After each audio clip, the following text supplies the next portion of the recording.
Estación de Noticias. Hoy día lunes 9 de enero del 2017. Vamos a conversar con el presidente del Consejo de Ministros, don Fernando Zavala, y estamos con Patricia, que está retornando. Bienvenida, Patricia. Muchas gracias, Raúl. Y con Fernando Carvalho. Y aprovechamos para darle a Raúl un abrazo cumpleañero tardío, porque ayer ha estado de cumpleaños, así que feliz día atrasado, Raúl. Gracias.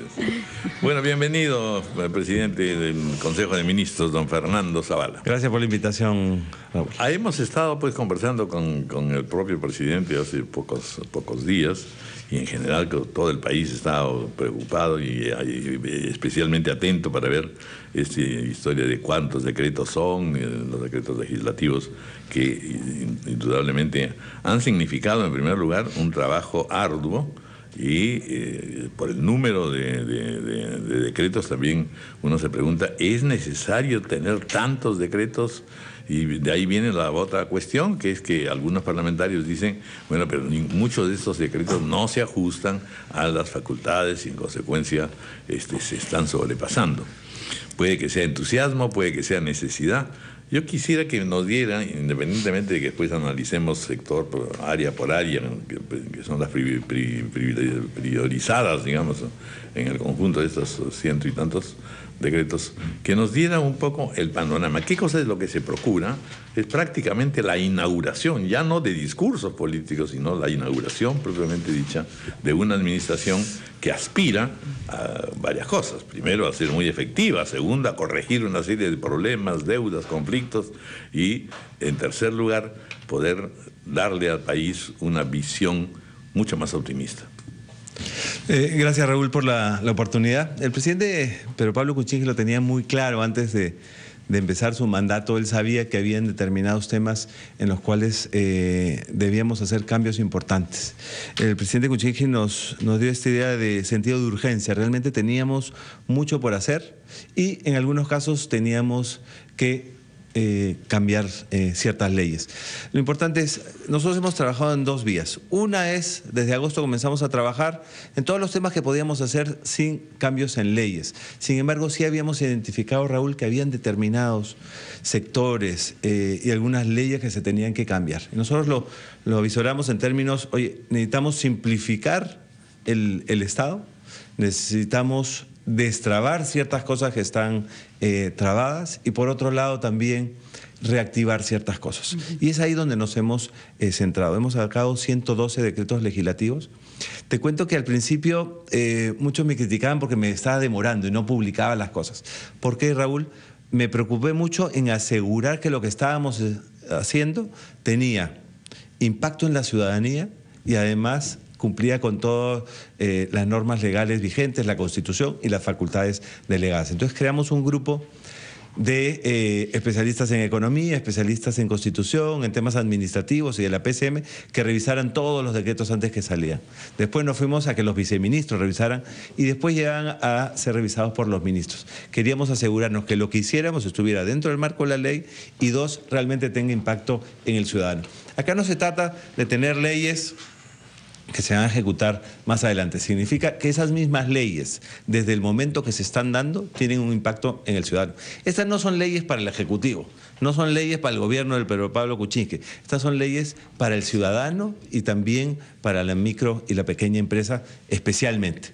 Y ahí, digamos, hay 5 grandes temas donde nos hemos preocupado en sacar decretos legislativos y que tienen que ver también con el crecimiento económico. Uno, ya sabemos, los grandes programas de agua, realmente ahí no estaban avanzando al ritmo que queríamos. Como bien dijo hoy día más temprano el ministro de Vivienda, habíamos tenido mucha politiquería en el sistema de agua y saneamiento, pero realmente no soluciones efectivas. 2, en todos los temas que tienen que ver con la economía y cómo podemos hacer para formalizar la economía.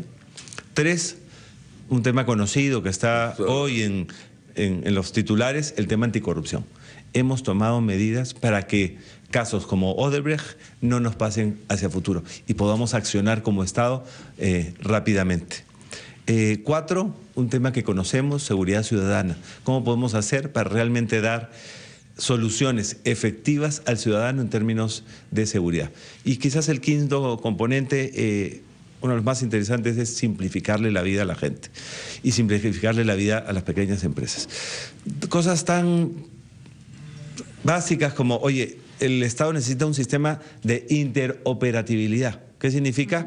Oye, si yo estoy yendo a sacar un trámite y ese mismo Estado tiene un montón de documentos míos, no me los vuelvas a pedir. La famosa copia del DNI, por ejemplo, ¿no? Y así hay una serie de decretos que pone al ciudadano primero y luego al administrador público, que es el que lo tiene que servir. Entonces, creo que ha sido, digamos, un paquete comprensivo que, por un lado, ya desde su promulgación comienza a tener efectos positivos en la gente, y dos, en muchos casos nos da herramientas para destrabar a este Estado, destrabar la economía.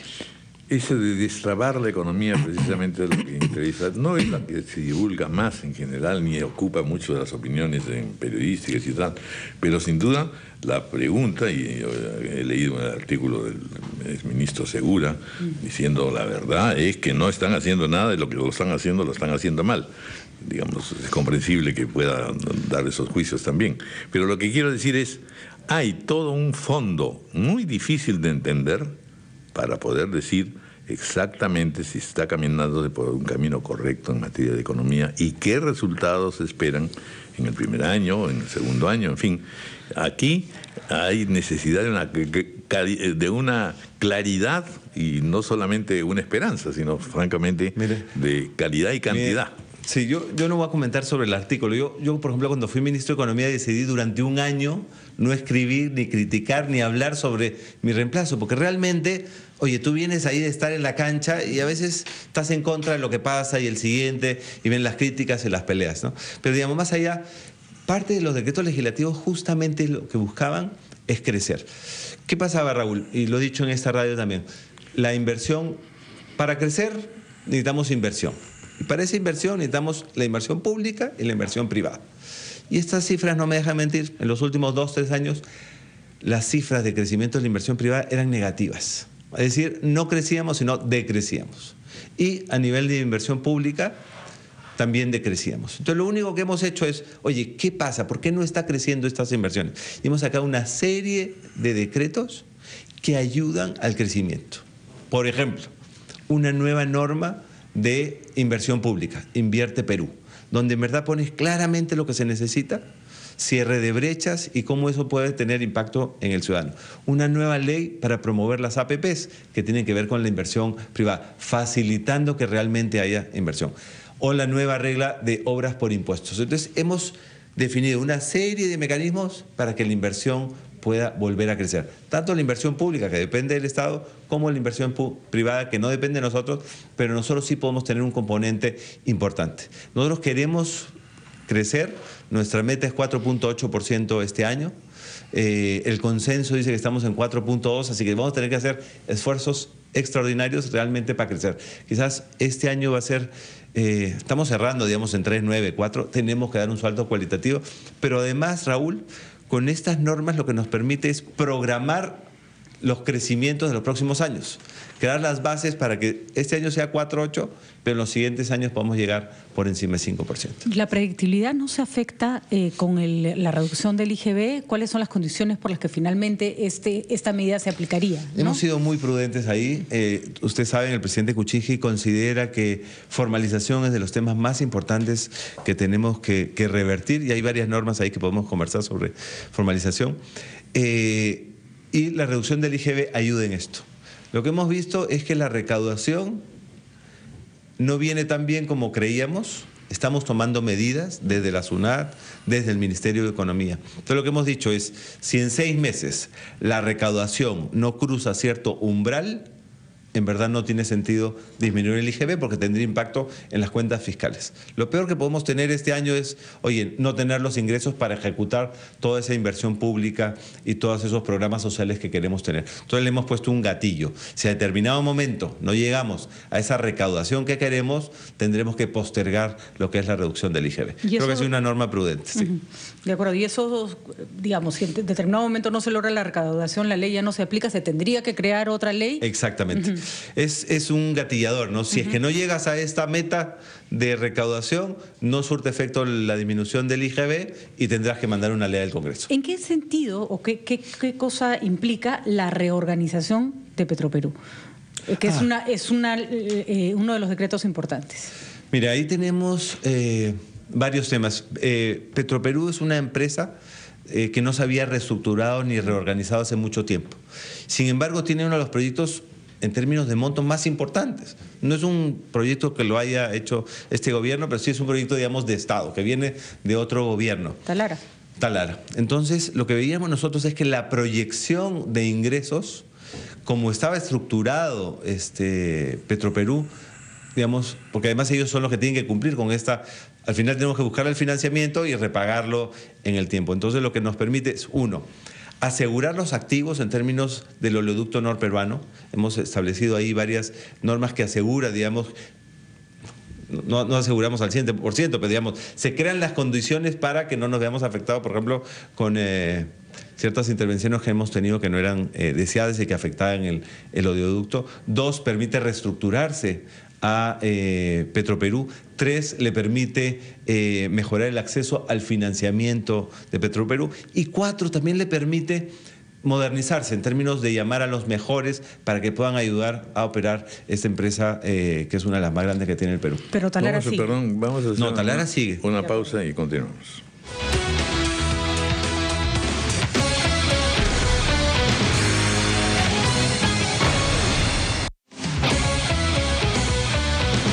Conversando con el presidente del Consejo de Ministros, Fernando Zavala.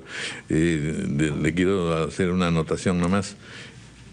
¿Cuál es su reacción frente al argumento que se dice se están excediendo del mandato constitucional? Hemos sido bastante cuidadosos, ¿no? Y se lo voy a ir al Congreso a explicarlo. Yo, digamos, hice revisar esto por constitucionalistas, expertos en el tema. Teníamos un grupo legal especializado y en cada uno de los decretos es muy específico qué norma, qué literal estamos utilizando de las facultades delegadas, ¿no? Hay mucha crítica en términos de los temas de salud, ¿no? Y ahí hemos sido muy específicos en utilizar, y además lo pusimos así porque yo lo puse y lo redacté así porque sabía que en septiembre no sabía muy bien qué me iba a encontrar en los próximos meses de administración pública. Entonces sí puse un artículo que se discutió también cuando se pidió facultades, ¿no?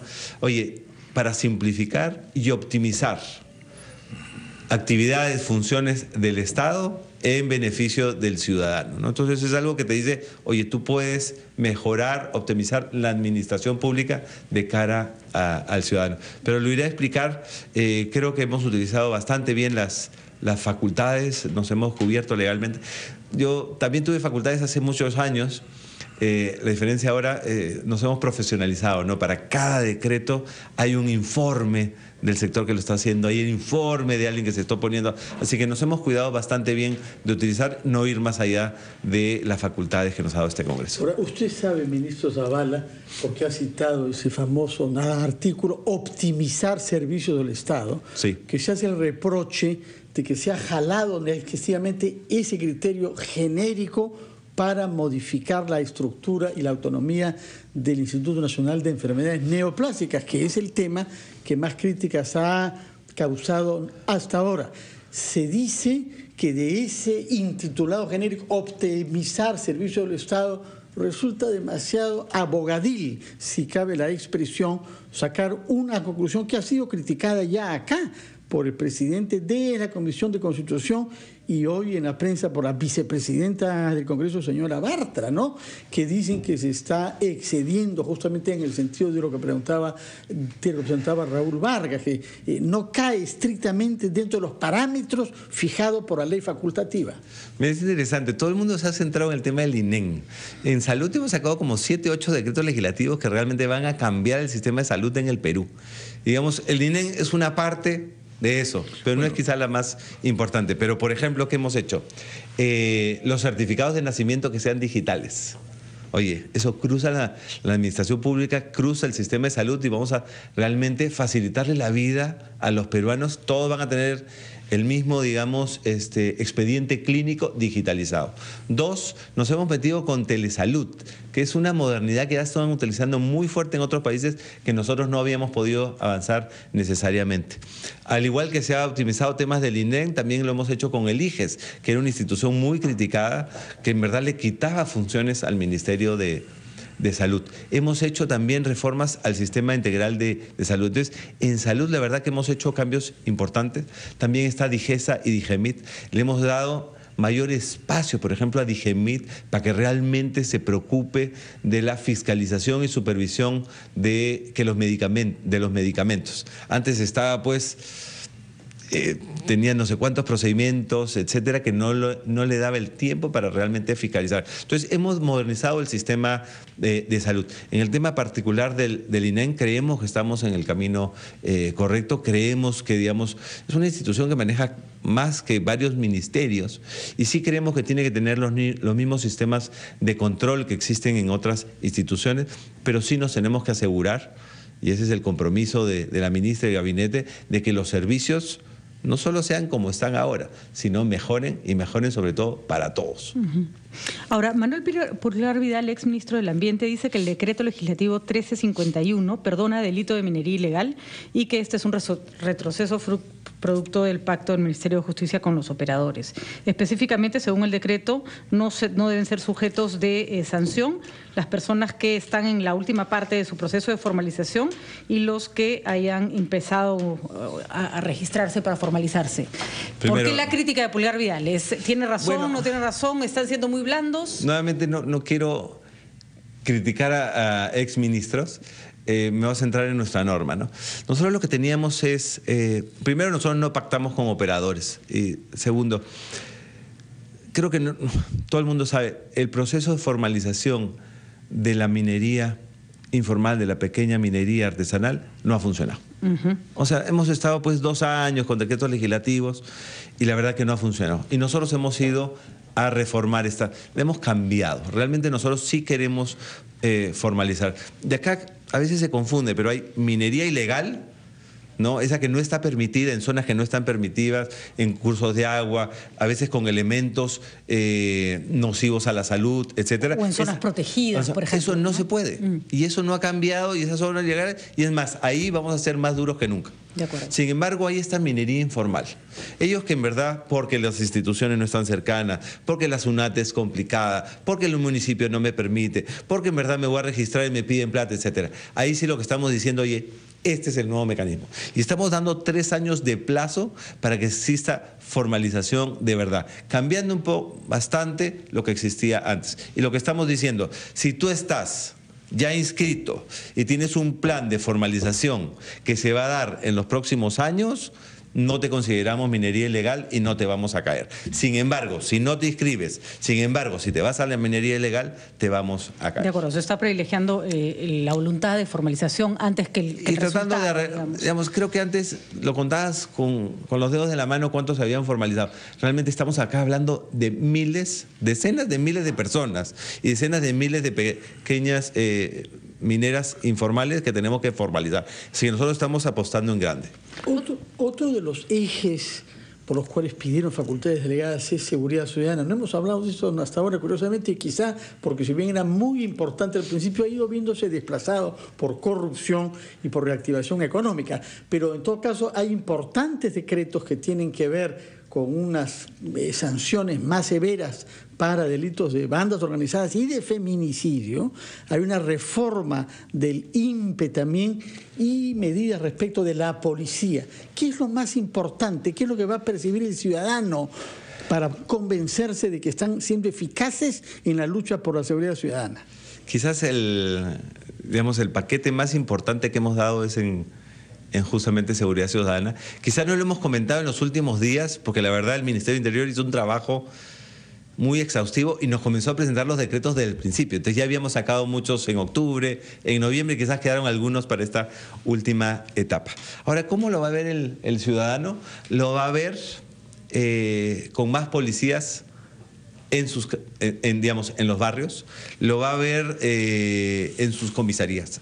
vamos a tener la posibilidad, digamos, que los mejores vayan a las comisarías, que se regrese a ese concepto de barrio seguro que teníamos antes. Lo va a ver en términos de que ahora ya la policía no se va a pelear con los municipios, sino va a trabajar de la mano de los municipios. Lo va a ver en verdad que ya no va a ser un ente burócrata con muchos administrativos, sino lo va a ver porque tiene policías en la calle.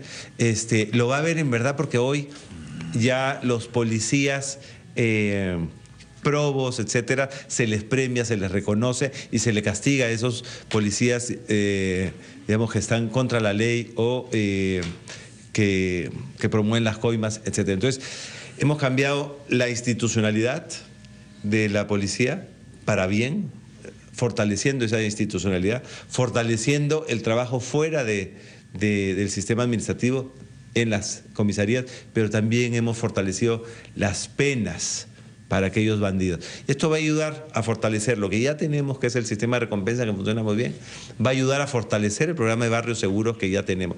Y el ministro Basombrío, además, y ustedes lo deben haber visto, de los pocos ministros de Interior que he visto donde ha dicho, estas son mis metas. Y se las ha puesto a 2 años y ha dicho, si yo no cumplo, me voy, ¿no? Entonces, creo que es un ministro que realmente está liderando estos temas. Era impresionante verlo en el Consejo de Ministros, cómo dominaba los temas, que realmente quería hacer reformas. O sea, tenía un norte muy claro de, oye, tenemos que ir hacia esto. Bueno, veamos 2 temas importantes.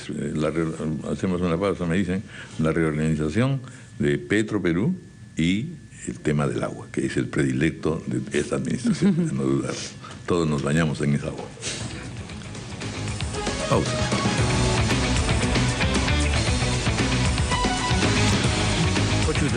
Continuamos conversando con el primer ministro. Bueno, a ver, veamos el agua, que a todos, en realidad, esto que señala usted, que todo está al servicio del ciudadano, bueno, lo del agua es absolutamente clave para el Perú.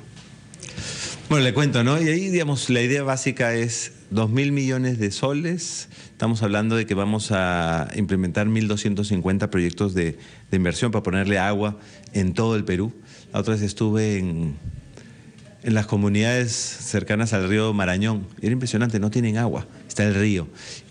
Tenemos que crear los mecanismos que justamente puedan tener. Ya hemos encontrado la tecnología, etcétera. Vamos a comenzar a ponerlos. Pero hoy el sistema no estaba funcionando, ¿no? Entonces lo que hemos hecho, cambios en el marco normativo. Estamos hablando de fortalecimiento del ministerio, estamos hablando de fortalecimiento de la SUNAS, estamos fortaleciendo también la gestión de las empresas prestadoras de saneamiento, perdón. Estamos fortalecimiento de la OTAS. Finalmente lo que tenemos hoy día ya es el marco institucional que nos va a permitir ejecutar a tiempo. No estábamos pudiendo ejecutar a tiempo y habían algunos municipios que muchas veces ejecutaban, pero no le ponían agua a la gente, se hacía la obra pública. Entonces hoy día lo que estamos creando es el marco y además el apoyo técnico de parte del Ministerio. Estamos desconcentrando el Ministerio de Vivienda y Saneamiento para que esté en las regiones acompañando realmente lo que están haciendo en los municipios. Se ha transferido muchísimo dinero, 18.000 millones me parece, en los últimos años, sí. Y esa plata no se traduce en más agua.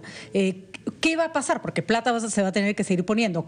¿Qué cambia en la administración de ese dinero con estos decretos legislativos que lo hace más eficiente? Es varias cosas. Primero, las normas de contrataciones hoy día son más transparentes pero más simples. De acuerdo. Entonces vamos a poder realmente ejecutar. Y lo que tú tenías mucho en el país son procesos parados porque un postor se pelea con el otro postor, se iban al arbitraje y quedan paralizados. Y esos tenemos cientos de obras. Eso ya no se va a poder hacer. Entonces, más transparentes, pero más rápidos. 2, si una EPS no está funcionando bien, tienes la intervención directa de la OTAS para que realmente, o sea, una EPS de intervención desde del Poder Ejecutivo para que realmente las obras se den. Y 3, estamos poniendo los recursos necesarios para que se den esas obras de agua y saneamiento tan esperadas. Con respecto a las tarifas, que varias veces ha habido problemas porque se suben y se bajan, tengo entendido que SUNAS toma control sobre todo el tema tarifario. Sí, no se ha previsto, digamos, un cambio importante, radical en términos de tarifas. Y hay otra cosa importante, ¿no? Muchas veces estamos concentrados porque las EPS funcionan en las capitales de las regiones o las mismas provincias, pero no en rural. Entonces estamos fortaleciendo lo que es el agua rural. hemos creado un programa que se llama Agua Más, que lo estaba explicando justamente Cayetana Aljovín, la ministra, a través de Foncodes. Entonces así vamos a llegar realmente a las zonas rurales donde nadie estaba llegando y donde más se necesita el agua. El quinto eje, ministro, era la lucha contra la corrupción. Y este tema, desde que lo formularon, se vio agravado por incidentes penosos que ustedes conocieron, primero con un asesor presidencial, el doctor Carlos Moreno, para no nombrarlo, y luego con la empresa Odebrecht, presente en muchísimos proyectos en nuestro país. ¿Qué es lo más importante que han formulado ustedes para estar seguros de que lo sucedido no se va nunca más a reproducir? Ahora, sí te tengo que decir que hemos aprendido casos como Moreno, casos como Odebrecht, etcétera, para que no nos vuelvan a suceder. Entonces, por eso yo lo mencionaba ayer, estamos poniendo cerrojos para complicarle la vida a los corruptos, para que no nos puedan volver a sacar la vuelta. Y eso es lo que hemos hecho en varias de estas normas. Casos, por ejemplo, como el tema de que Moreno vuelva al Loaiza. Bueno, en la ley Servir hemos creado el mecanismo de la intervención desde Servir, que es el órgano que ve todo el tema de servidores públicos, para que pueda intervenir en un caso donde hay una flagrancia en términos de ir contra la ética pública. Pero también a nivel empresarial, oye, ¿cómo en verdad podemos evitar que casos como Odebrecht puedan participar en las licitaciones? También hemos modificado la ley de licitaciones y contrataciones. Pero también estamos viendo, ¿y qué pasa con estas empresas que realmente tienen un sistema para delinquir? Oye, entonces ahora hay la responsabilidad administrativa penal para las personas jurídicas. Entonces, nos hemos preocupado primero de la prevención, en el caso de corrupción, después mejorar todos los temas de persecución. Te cuento también, hay por ejemplo una norma ahora que ayuda a que hayan denuncias y se protege al que hace denuncias, ya sea del sector privado o del sector público. Y finalmente también nos hemos preocupado en la sanción. Entonces hemos incrementado muchas veces las penas en el Código Penal para asegurar que los corruptos, digamos, tienen las sanciones que se merecen. Hemos creado también registros para la gente que tiene sanciones, etcétera, etcétera. Entonces, la verdad es un paquete completo para asegurar que no nos vuelve a pasar esto, o en todo caso tenemos las herramientas para luchar contra la corrupción.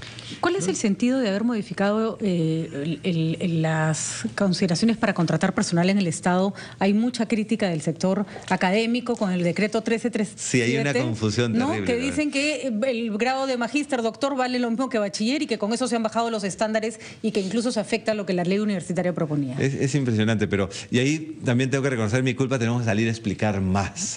Y a partir de esta semana nos vamos a preocupar en que realmente, y ustedes nos tienen que ayudar también en que se entienda, porque muchas de las cosas que hemos hecho, sobre todo en simplificación administrativa, oye, ya no me pides la copia del DNI, oye, ya no me puedes pedir este certificado vivo, etcétera, tenemos que difundirlo para que la administración pública se dé cuenta y sancionar a los que no están utilizando. Pero este tema particular, lo único que se quería hacer en esa norma es, en ciertos cargos del Estado, muchas veces se pide ciertos requisitos, cuando en verdad lo único que necesitas es el bachiller. Pasa mucho con los economistas. Los economistas muchas veces, digamos, no necesitas tu licenciatura. Entonces, para ciertos cargos en el Estado se pedía licenciatura y no el bachiller. Entonces estamos ampliando lo que son experiencias de trabajo, etcétera, más el bachillerato frente a la licenciatura y menos. Esto no tiene nada que ver con el sistema de educación en el Perú, es simplemente para ciertos cargos en la administración pública. Pero que el Estado no te exija tener título profesional, que eso es la licenciatura, que es distinto al grado académico, no es una manera de permitir que la gente no termine su proceso educativo de alguna forma, simplemente porque en su profesión un arquitecto no puede ejercer sin título profesional, no puede firmar, un médico tampoco,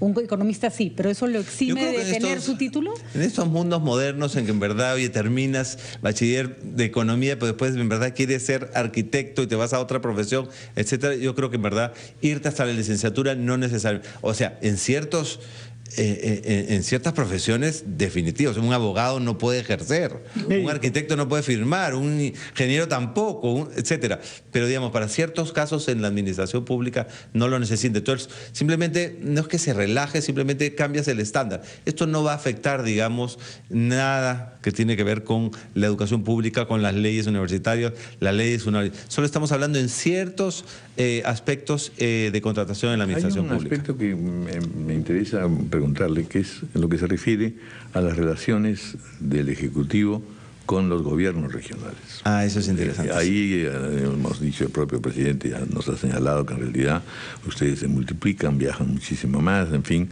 y se aproximan más. Pero al mismo tiempo, también las regiones están preocupadas diciendo, están entrando mucho al gobierno central, no nos están dejando a nosotros trabajar, ¿no? Hay que tener cuidado porque nosotros también somos parte del asunto. En otras palabras, tanto desde el punto de vista de prerrogativas como del punto de vista de iniciativas, hay un tema. Oye, y qué bueno que lo mencionas, Raúl. Y en este paquete de decretos legislativos nos hemos metido mucho con el tema regional y local. Ahora, cuando digo meternos, significa que les estamos facilitando la vida. Y estuve hace 2 o 3 días con el presidente de la Asociación de Gobiernos Regionales. ¿Qué hemos hecho? Primero, están muy contentos con Invierte Perú.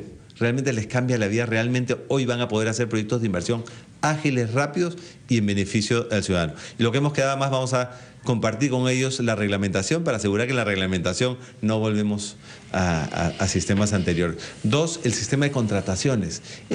Ellos nos decían, la cantidad de procesos que están parados por postores que se están peleando, etcétera. Eso lo hemos arreglado. El obras por impuesto, muchos municipios no lo podían hacer porque tenían recursos limitadísimos y no podían hacer obras en pro del ciudadano. Ahora se pueden juntar entre ellos, se pueden juntar con gobiernos regionales. Proinversión, esta norma la hemos sacado para que puedan haber proyectos regionales, es decir, cómo proinversión se comienza a desconcentrar, descentralizar. Y hay otra norma importantísima que es el sinceramiento de deudas. Era una locura, Raúl, pero tenías estas deudas gigantes de los municipios con salud, gigantes con las AFPs, etcétera. Entonces le hemos dado una norma para disminuir esas deudas en las moras, etcétera, que realmente se puedan ordenar, limpien y paguen. Y hacia futuro también estamos creando los mecanismos para que esas deudas no se generen en exceso. Entonces, la verdad, este ha sido... lo que sí, Raúl, sí te puedo decir, también por otro lado, hemos sacado una norma porque no podemos permitir excesos en términos de los trámites de los municipios. Entonces hemos sacado esta facultad donde van a haber textos únicos de procedimientos administrativos estándar para los municipios. Y también nos hemos metido con la licencia de funcionamiento. No estábamos fomentando el emprendedurismo porque era imposible que te den el funcionamiento. Y además de un ingreso que lo buscaban. Pues, lo hemos simplificado terriblemente. Y otra cosa que hemos hecho, que para mí es de las grandes, es hoy vas a poder crear una empresa en 24 horas. 24 horas. Y para los pequeños y microempresarios, 100 soles. Estamos cambiando. Esto es una revolución en términos de cómo el Estado se está digitalizando. En efecto, tiene usted razón cuando dice que hay que hacer más propaganda, ¿no es cierto? Hay que hacerlo. Explicar mejor. Bueno, hay un poquito más, me faltan unas horas del día para hacerlo, pero sí. Un pequeño punto que tiene que ver con la pasión colectiva en el Perú, que es el deporte. Cambian el ente que organiza los Juegos Panamericanos. ¿Es una confesión de debilidad respecto del Ministerio de Educación? No, yo creo que lo que hemos encontrado es que la verdad, si tú entras a las funciones del ministerio, maneja el presupuesto de los presupuestos más grandes, maneja los temas más sensibles y además se tenía que dedicar a la construcción de los Panamericanos. No tenía mucho sentido. Entonces comenzamos a buscar dentro de la administración pública quién realmente tiene expertise en términos de construcción y organización y encontramos que el Ministerio de Transporte. Entonces es dejarle al Ministerio de Educación que se dedique a estos temas tan importantes que son la educación de todos los peruanos y buscar un ministerio más acorde que nos ayude que realmente las obras, porque hoy día estamos hablando de que lo que tenemos que correr es en las obras. Sin embargo, el Instituto Peruano del Deporte, que se encarga de nuestros deportistas, etcétera, eso queda en el Ministerio de Educación. Estamos hablando simplemente la organización y ahora la construcción de todo lo que significa Panamericanos. Muy bien. Bueno, ministro, muchísimas gracias por haber estado con nosotros y vamos a continuar conversando, por supuesto. Gracias. Largo y ancho del país. Gracias. 8:45, hacemos una pausa.